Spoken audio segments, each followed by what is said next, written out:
So for more on this, I want to welcome to the program Rabbi Benjamin Elton. He's the Chief Minister at the Great Synagogue in Sydney, and he joins me now live.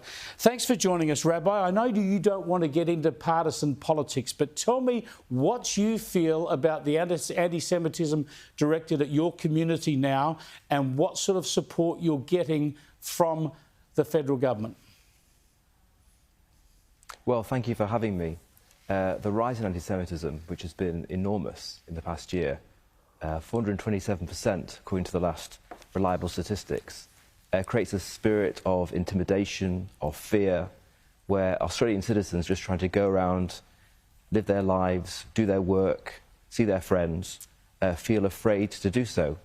And the problem has been that the leaders of our country, not all of them, but many of them, have not set a clear stance which says this is un-Australian, we can't tolerate this, that enough is enough, and we have to re-establish our shared values of disagreeing without being threatening, without being violent, without being intimidating.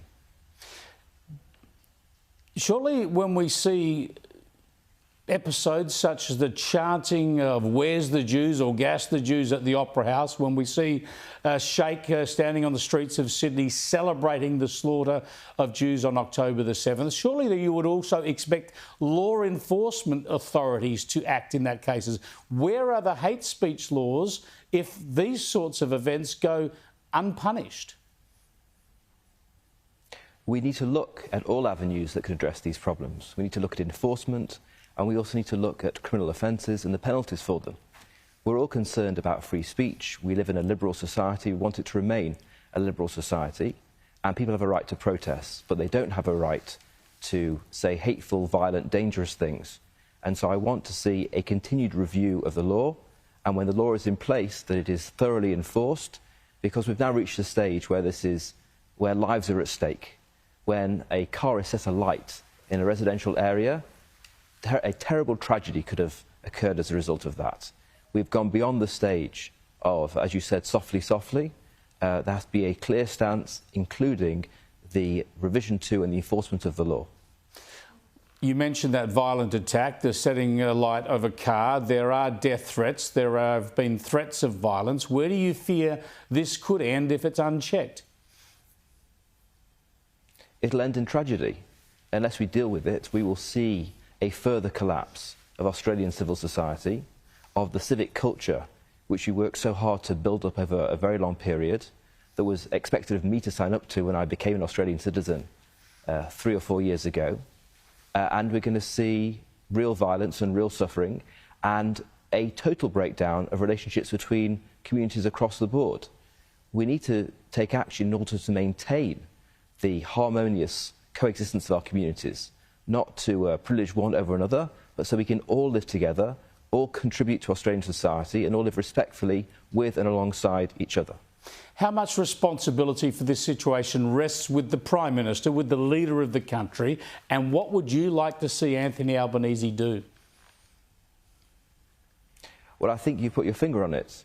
He is the leader of the country, and therefore primary responsibility, I'm afraid, has to rest with him. That's what leadership is.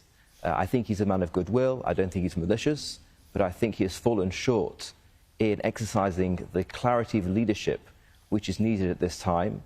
I think there's been a lack of understanding about the depth of the problem, the extent of the difficulties we face. So first of all, he needs to lead an effort so that is fully confronted, fully realised and understood, and then to send very clear signals, not using inadequate or soft language, but sending very clear signals that this is unacceptable, un-Australian, will not be tolerated, and the Australia we all value and we all want to live in is at stake and is at risk, and threats to that will not be allowed to go unchecked. Just finally, Rabbi, I wonder if you could explain to me how the past 13 months of threats, of intimidation, of feeling vulnerable, how that's manifested within your community. It's been a time of deep distress, deep hurt and pain, as we saw the society around us, in some cases, turn violently towards us, in some cases turn its back upon us, a society where we thought we were fully integrated, to which you contributed so much and want to contribute so much, we felt let down and we felt deeply wounded by our enemies and also by those who don't stand up with us against our enemies. Rabbi, thanks so much for joining us. I appreciate it. Rabbi Benjamin Elton there, who's the Chief Minister of the Great Synagogue in Sydney, joining us to talk about how this issue is impacting on the Jewish community in Australia and the leadership they'd like to see from the Prime Minister.